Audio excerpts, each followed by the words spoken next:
Welcome to the podcast Selling Real Estate with Kelly Cook, where we will discuss the latest and most relevant business strategies to help you do one thing extremely well: sell more homes. We'll discuss everything from business planning to lead generation and conversion to past client customer service and everything in between. Join us for authentic conversations and nuts and bolts takeaways you can implement into your business today. And now, Selling Real Estate with Kelly Cook. Hello, everybody, and welcome back to another episode of Selling Real Estate with Kelly Cook. And Kelly, I've got a question for you to start us off today that I think will lead a little bit into what we're talking about with our guest today, who I'll introduce here in a moment. But in a quick answer, if you could say your biggest why for what you do, like for getting up in the morning every day, hitting the grind, going to work, what is your biggest why for doing that? Man, it's a good question. That's really actually very easy and simple for me to answer. And that's my 3 kids. Okay. And a story. And there's more to that, right? But I think everyone needs to know what that is. And the really quick story is, I tell people sometimes is, I remember when my oldest child, who's now 11, right? I remember when he was probably, 3.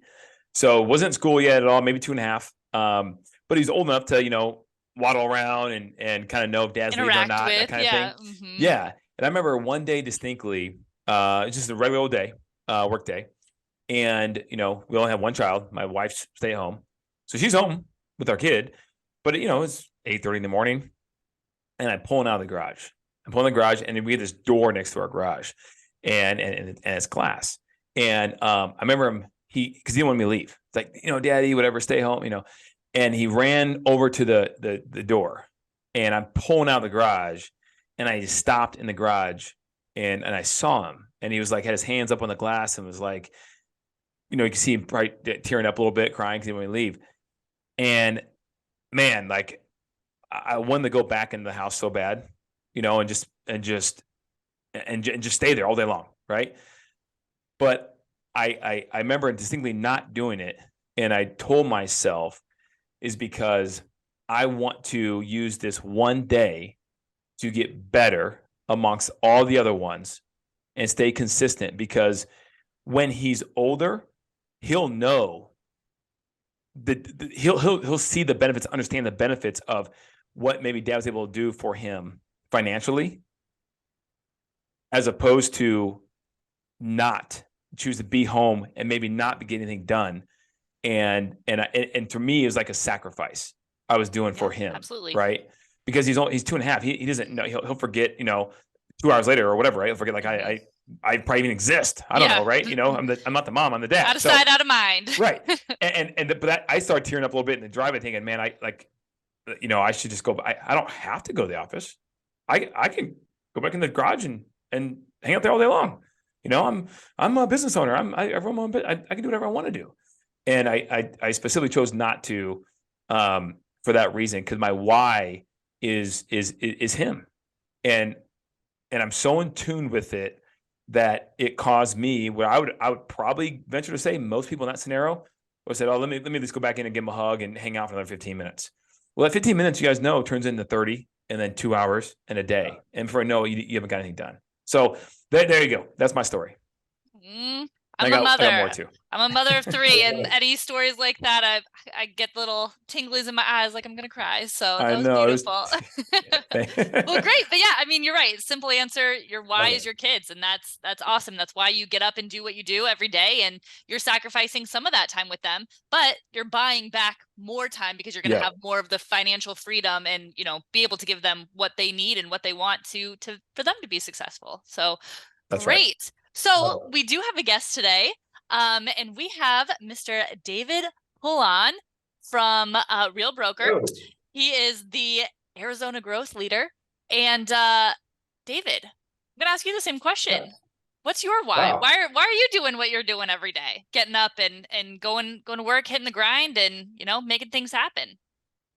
I'll pivot off of Kelly's, although that is such a strong one.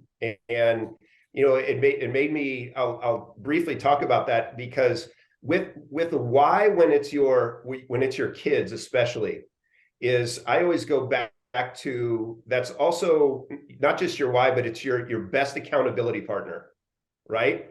And think about, Titus sitting there and he's saying, you're having that conversation. Remember when our parents sat us down and they said, oh, you could be anything that you want to be, right? That's the thing. Parents, everything they say that. And I read a story one time where the child looked at their parent and they responded, "Why aren't you?" Talk about accountability. Bam. It's like, that's like Yoda, the mind of a child, right? It the is mind of a child. It's the mind and the out of the mouth of babes, like the honesty and stuff like that. And they mean it, but they don't mean it. But for us, we might take that accountability as a shot, and as coming up as a manager, I always used to say, a lot of the people that I managed couldn't get the difference between, accountability or micromanaging and then some type of awarding, of somebody. It's like recognition. Okay. What are you, a micromanager or recognition? Now, if you ask that same question, it's the same question you can ask somebody. Hey, you can be anything that you want. Really, are you? Actually, I am. I'm everything that I want to be. And it's awesome. And thank you for recognizing, Dad, you did that too. You became the top real estate agent. You take your family on vacations. You married your lovely wife. You have a wonderful life. You have a wonderful family. You are everything that you wanted to be. Okay. That is something, that's a recognition that your child just gave you. But a lot of us can take that as, oh, I never got to play pro ball. Yeah. I wanted to be Dan Rather. I wanted to be, when I was real young, I wanted to be an astronaut, that whole thing. But we do that. And I noticed that it's the same thing when we ask people that we manage or anything, it's recognition. It's like, hey, Kelly, did you make, here's a go. I need you to go tomorrow. I need you to make 100 phone calls and I need you to book one listing. Like, great. Okay, great. Come back the next day. How'd you do? Oh, I made 50 phone calls and didn't get any listings. Okay. Same conversation. You can say, oh, the next person. Hey, Allie, 100 phone calls and one listing. What'd you do? Oh, I did 120 and I did 2 listings, presentations. High five. Same question to both of those people. One of them is a micromanager. You thought me as coming down on you. The other one got rewards and recognition. Same thing. Because that's crazy. Start that can give you those whys, and those whys become your best accountability. That's why I wanted to tie that in. So yeah. Wow. Awesome. Man, out of the gate. I know, like already. For the first question or anything, like. Well, he was already doing this before we even started recording. We had to be like, hold on a second, save all this. We gotta press record. It's like the mirror looking back at you, right? It's in the eye of the beholder. It's the answer that triggered the perspective of what someone thought, and it was either negative or it was positive. But really, the person that was asking the question wasn't being negative or positive. They were just neutral and asking the question, and based upon what that person did or did not do is what they discovered that they had an outlook on somebody being a certain way. And that's why I love that phrase that says talent loves accountability. That is so true. Because they understand they want to get better. And I tell a story all the time. There's CEOs who have coaches. There's CEOs who have coaches. And this one CEO I spoke with, he made it very clear one time. He goes, everyone needs accountability. Talent loves accountability. And he said, I have a coach. Do you have a coach? I said, yeah, I have a coach. He goes, what do you pay? And I'll just put numbers. I said, well, I pay, $1,500 a month. And he goes, ask me how much I pay. I go, how much do you pay? He goes, $700,000 a year. I go, whoa. He goes, well, hold on. It's the same thing. I'm just compensated more higher than you. And we talk about maybe different things because I'm at a different level. I'm a CEO of a major company, but there's no difference. I still need to be held accountable to do what I need to do in order to do my job effectively is that any different than what you do? I said, no, it's not. He goes, exactly my point. So I love that. I love that part, Dave. That's awesome. That was a great statement. But guys, backing up one step, I want to talk about Dave Pullon, right, a little bit. So Elizabeth did an awesome introduction. I know Dave for a while, good friend of mine, and he's been in real estate for a while as well here in Arizona. So Dave has a very, very cool past, but I won't describe it. Dave, just really quick in a nutshell, how did you get from being, young Dave, only a few moons ago, to Dave today? Wow, young Dave. Real estate's kind of always been in my blood. I grew up in beautiful Hilton Head, South Carolina. You know it well. Love it. As a vacationer that you've been there every year. And my dad was a builder, was a home builder, and so he built and sold spec homes with Pullon Builders for several years. And so I was always kind of in that. And I have an older brother who is still doing that in Hilton Head right now. He's a builder now. And I was never the builder type. My older brother is like, an offensive lineman. I call his wedding ring a napkin holder. He's just a huge man. And so whenever we would go to the job sites of my dad when we were kids, he'd get the hammer and I'd get the broom. I was never allowed to have any of that stuff. I was the talker and things like that. So I just, I got into the sales part of it, and originally with the Marriott Corporation, and the Marriott also owned the Ritz-Carlton. So I moved around a lot with their real estate side, which was mostly at that time timeshare and fractional ownership. So I moved from Hilton Head to Maui, sold there for a while. Maui brought me here to Scottsdale, Arizona. As you well know, I left here, went to San Francisco, went to Jupiter, Florida, doing different Ritz-Carlton residences and Marriott residences around the country, and had an opportunity, a break in the action, if you will. And I said, where do I want to go? And I came back here. And I think that's when you and I kind of started together and kind of got things going. And, since then, we've obviously gone in different ways with different companies and built things up. But I've always been a person not really on the front line of sales. I've really enjoyed building up and kind of helping and going with others. I'm a big team guy. I love being with other people. I love seeing what they can do. It's not that I wasn't a good salesperson. I was always a top, 5, top 10, let's say, salesperson. But I thought, one top 5 salesperson can help a lot of good salespeople. And I'd really like to see that. I truly love to connect people, bring people into a room, and then just sit back and watch them, watch the magic happen. And so that's kind of what's, brought me into a growth leadership type of role, and what's allowed me to kind of step back. One of my favorite quotes is from Les Brown. It's, you can't see the picture when you're in the frame. And I've always loved that, is, how many people in sales. And I think that's why coaches are coaches, why we all need them, because you're in the frame when you're on the court, or you're in the frame when you're in the game, whatever it is, of sales or anything like that. But sometimes you can't see the picture because you're so close to it, you're so involved in it. And we need somebody to step back out and say, hey, let me give it to you from the 30,000 foot view. And then it starts to make, a little bit more sense, or you see things that maybe you just weren't noticing. So that's kind of my area right now that I really enjoy doing. Love that. Okay, so let's talk about something I know that you're very astute on, and that's this concept of motivation versus what's the word I'm looking for? Inspiration, I believe, right? Inspiration. Yeah. There's a difference there, and you have a good take on it. So if you could inform us the difference on the two and why it's important in real estate or any profession that you're doing sales for that matter. Yeah. Well, I mean, the thing is the bottom line is motivation is temporary.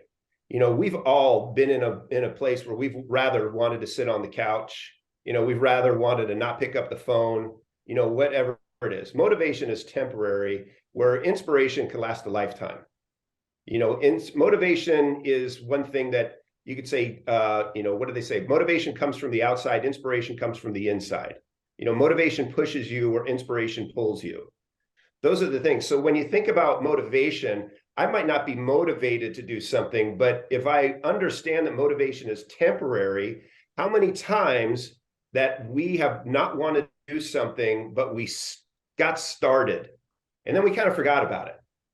You know, it's in I do real that every estate, night with washing the dishes.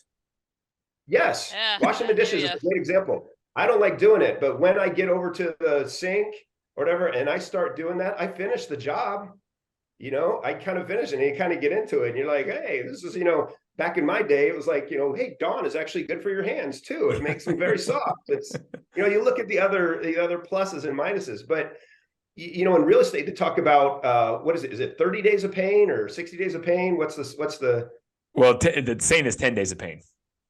10 days of pain. 10 okay, days. let's just go with that. So 10 days of pain. Now, does that sound something like it's fun? Absolutely not. And that's what will demotivate. That's not inspiring because it's not pulling you towards it. But if you can kind of take and do things in little parts, in smaller parts of actions, like, you know, washing the dishes, we just saw. Can you just wash one glass? Okay, that one glass will get you through the motivation of getting off the sofa and going over to the sink. So the 10 days of pain, you know, you don't want to make 100 phone calls, 1,000 phone calls or whatever. Make 10 and take a break. Do something that'll reward yourself. Do something like, you know, whoo, I just did 10. All right, cool. You know, what am I going to do? I'm going to walk around. I'm going to do this. I'm going to eat a piece of chocolate. Now I'm going to go do 10 more. Isn't that a lot more motivating or inspiring now because you're already up and moving and the temporary part of motivation is behind you? So keep going. Don't look back. You know, I think we sometimes like give ourselves an excuse that we're not motivated, you know, and maybe that's something that's in us or whatever. And it's not. It's the inspiration for not doing something that you really enjoy doing. That's what's in you. Yeah. Okay. So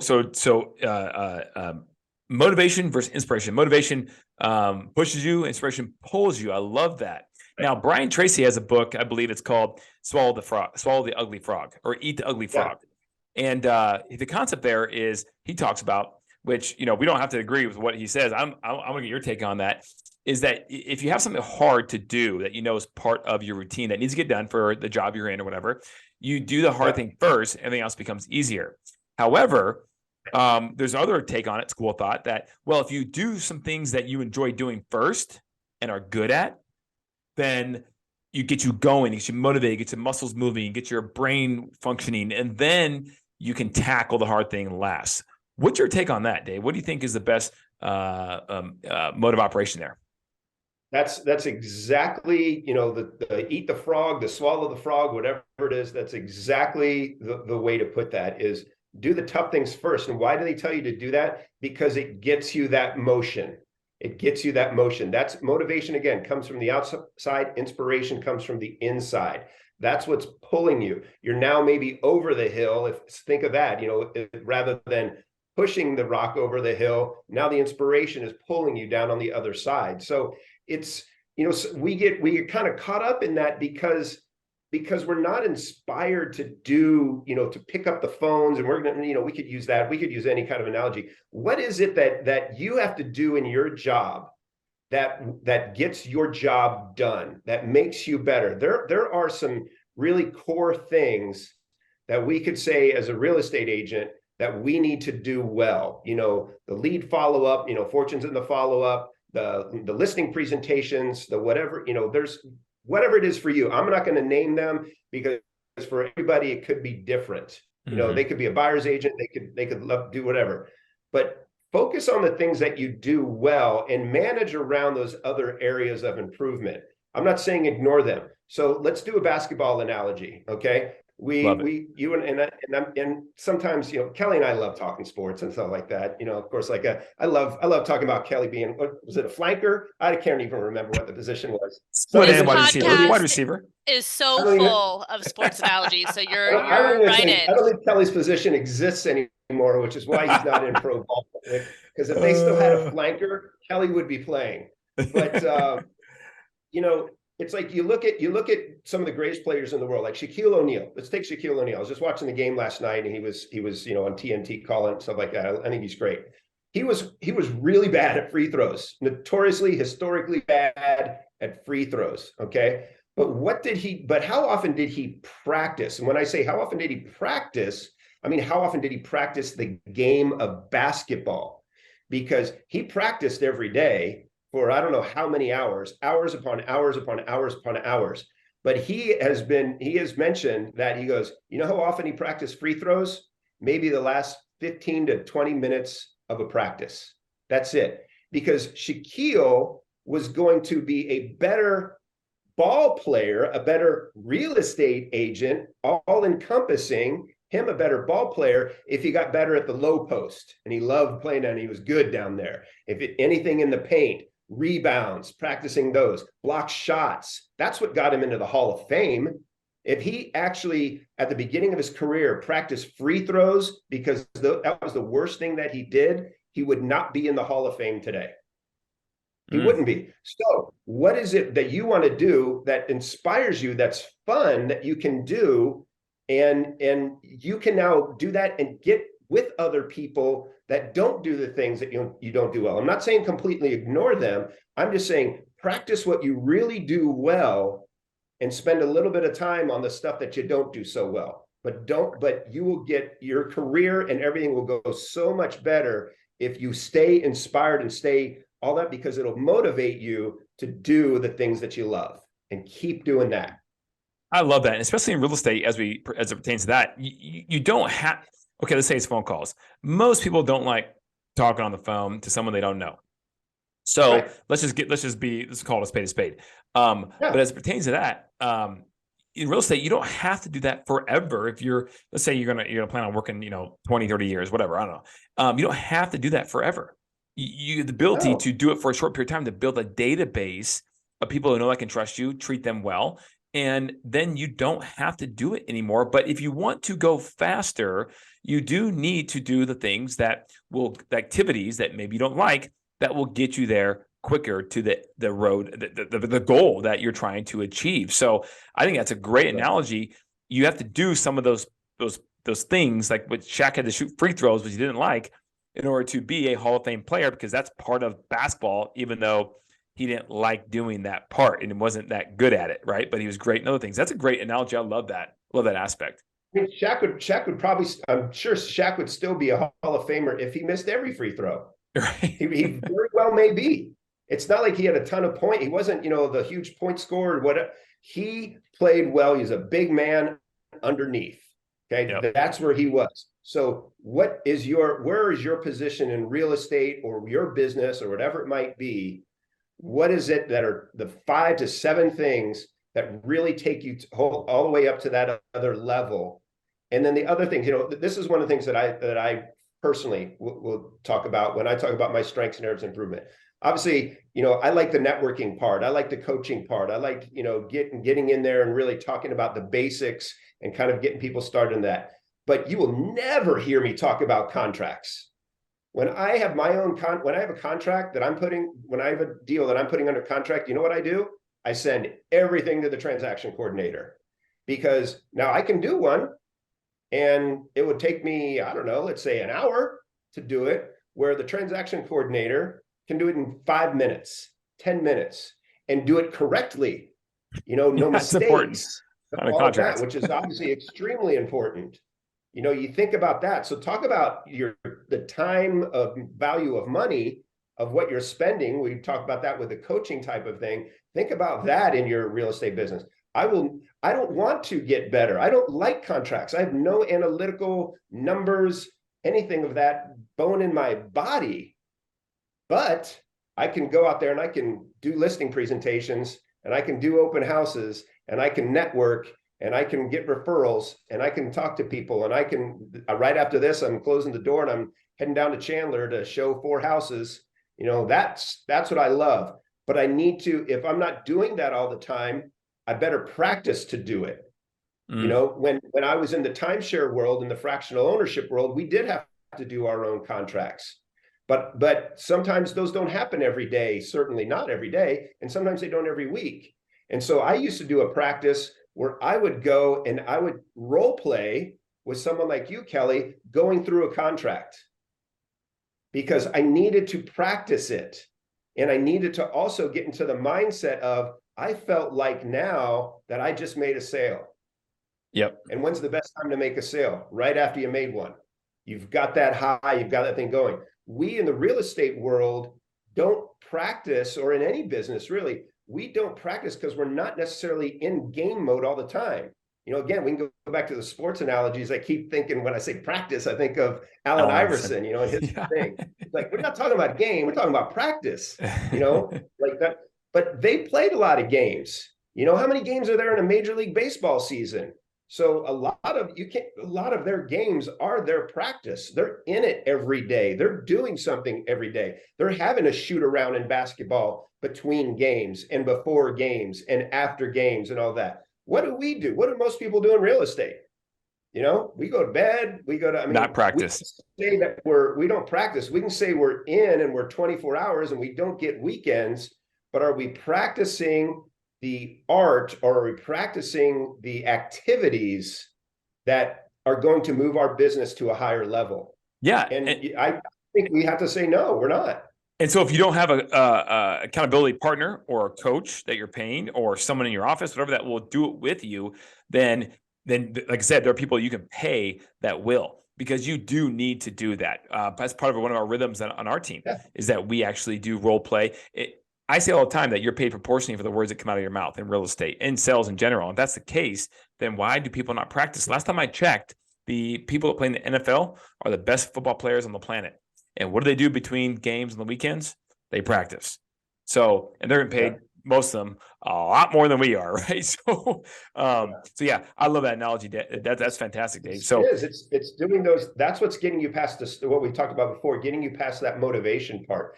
You need to be inspired to do the things that you need to do. What do I need to do to move my business forward? And it might not be everything. It might not be the free throws. It might be that I need to go, work at the low post a lot more. It might need to, what are you doing now? Hey, Kelly, there's a vacant house things. Because if you're not sitting open houses right now, man, they're going crazy. I don't know about everywhere else in the country, but right now, deals are being done. Yeah, that's right. We're in a business that our business is better when people's lives change, and people's lives are changing. And whether they've been hauled up over the pandemic or whatever, things are really changing. It's not really making much difference on price and everything. And the mortgage rates, you're getting buy downs. There's ways to do that. Maybe you need to practice a little bit more about understanding how to get, how to get creative on getting a buy down, how to get creative on getting your buyer under contract. Are you practicing that? Or when it happens, are you just trying to wing it? Hey, look, guys, I'm not preaching. I'm because I do it too. We are all guilty of losing motivation at times, of losing inspiration at times. But just remember, that's temporary, and think of some of the things that I really enjoy doing and try to do one or two of those today. That's always been the thing that'll keep me rolling, and that's why I'm like, today I'm going to go show some houses, and it's going to be great practice for me. Yep, that's right. My son now is 1 for 2.5 that one day, and now he's 11, right? And I have the ability, which is awesome, the real ability that to be with him on the weekends and coach his teams if I want to do that, which I choose to do. So that's awesome. I got 2 more questions for you, Dave, and then we'll wrap this up here. One question is, so why join? You were at a very successful brokerage here in Scottsdale, and you came over to Real Broker. Why? It's the legacy portion of it. In some positions, you really start to realize you just can't have one income. It can be the greatest job, the greatest role, the greatest culture, everything that you have. And I was in one of those places that was absolutely fantastic. But the long term of that, the legacy, when whether it's legacy for my children or, I don't even ever see myself retiring. But I sure would like to have a second income, a passive income, or something like that, that's going to allow me to really take a real estate vacation without my phone. Boy, that sure would be nice. And so, moving over to Real, it gave that vision and it gave that platform that I think will allow me to do that. And I know will allow me to do that. It works. Now, it takes some patience. And one thing I want to talk about that just real quick is, we all say, and you even told me this, like, hey, this is going to take some time. Think about when we're setting goals and we talk about where, we want to be, what seems longer? What seems like it's more time? 5 years from now or 5 years ago? Like it'll take more time. Probably 5 years from now. Yeah. Yeah. 5 years from now seems a long time. If I told you, hey, Kelly, 5 years from now, you could have this, but tell me about something 5 years ago. You're like, wow, I just blinked. You know, he was just a 3-year-old standing in front of the window. You just said that. And that's more than 5 years ago. So and I remember that day vividly. Yeah. And so now think about this, you know, when we're like setting goals and we're like saying, hey, this will really, what you're doing, if you put it into place 5 years from now would be great. What if I told, you know, you were going to make $1 million 5 years from now? What if I told you that if we put that into place 5 years ago, you'd have that today? Sign me up. There's the thing about goals and recognition and instant gratification. Today you would have that money. We know that we are all driven more by the fear of loss than the need for gain. So I was really thinking about this the other day. I'm like, I might start sitting down with people and do goal setting 5 years ago. Kelly, let's talk about your goals 5 years ago. You know, what are they? What do you want them to be? And if we're sitting here 5 years ago, what would you want to be as we're sitting here today? And think about that, because you probably didn't achieve them. And that's the fear of loss. Rather than saying 5 years from now, which seems so long and seems arduous to get there, and I'm going to have to put in this work, I'm going to have to do all these things, and it might not even be available, but I want to do reverse goals. I want to sit here and I want to say, 5 years ago, where would you want to be today? And and if people are honest with themselves, they probably aren't there. Yep. And so that's one thing that I think about when I move over to a brokerage that has like a rev share model. You have to build things up a little bit more. If I would have done this 5 years ago, where would I be today? Because I know it's going to happen 5 years from now. Yep. And so that just motivated me a lot more. And no matter what it is, and I know it, and now I can work towards it. It kind of almost frees me up, but it doesn't immediately be a negative of, gosh, I'm going to have to wait 5 years for that. No, guess what? Kelly's, 8 years just went by like this, and he still remembers Titus at the front door. Yeah. Yeah, I love. Wow, that's powerful. I love that. That's man, guys. If you didn't get anything, but you got that part right there. I mean, the first thing Dave said was really incredible. That was really good. All right, Dave. Well, I'm gonna wrap this up here. Last question we always ask all of our guests is, what's one thing that an agent or somebody could take away from this podcast to implement in their business that they should do in the next week or so? I think the next thing what you can really do is write down what you really like to do, write down the things that you need to do in your business to be successful. Okay.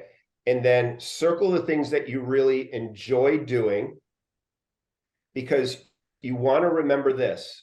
We could sit here for hours and say all the things that you need to do in real estate to be successful and all this stuff like that. And that becomes very overwhelming for everybody. But remember this one thing, and I learned this from ninja training, and you've probably heard this line before. You don't have to do everything, but you do have to do something. So that's the kind of the takeaway. We have all these things you hear of, all these, you hear these podcasts, you read these books, there's all these ideas. This person sells this way, this person sells this way, this person does this. All great ideas. But you don't have to do everything. You just have to do something. So try that something, and then that will get that motivation short temporary period past. And then it becomes an inspiration, and then it becomes a habit. And when it's a habit, we don't even think about it. We are what's called unconsciously competent at that time. Yep. And if you can get to that point of unconscious competence, then none of this stuff that we think about that we don't want to do is painful anymore. We don't even think about it. So you don't have to do everything. You just have to do something. Love it. You don't have to do everything. You just have to do something. Another very good piece of advice from our guest. Consistently do something. Exactly. Mm-hmm. Consistently. Exactly. That's right. That's what makes it a habit. Little things over small steps consistently form a habit. Not everything, little things. Yeah, Love absolutely. Well, wonderful. let's do Thank you so much for being on here. This was amazing. Like I said earlier, I mean, before we even started the podcast, he was already going off on a whole bunch of stuff. So I'm glad that we were able to kind of stop you and get it all on for the listeners, because that was a lot of good stuff. And thank you so much for being here. If anybody wants to talk to you, pick your brain a little bit more, get in contact with you, where would they be able to do that? Well, you can always go to, obviously, social media. My Instagram is @Dave Pullon, and my email is david@realvertical, because that's where we go, realverticalre.com. So we're only going up from here. So those are the best two ways, either on social media @Dave Pullon or david@realverticalre.com. Okay, awesome. And Kelly, if anybody wants to talk to you, or, I guess either of you, about sports analogies or, any habits that you're doing, anything at all, where can they contact you? Yeah, social media as well is fantastic, guys. @Kelly Cook Homes on Instagram. We're putting out a lot of good stuff on there. And you can text or call. Some of you guys are taking advantage of that, which is cool. 480-227-2028 would be great. That rhymed. And if you are, thinking about starting a real estate team, as we always talk about, please go on over to buildyourrealestateteam.com and download that, guide on what Kelly went through, all of the lessons he learned, all of that good stuff is right there for you. And other than that, thank you guys. We will see you next week. Thanks. Appreciate you. Thanks, Good to Elizabeth. see you. Yeah. See you guys. Bye, Elizabeth.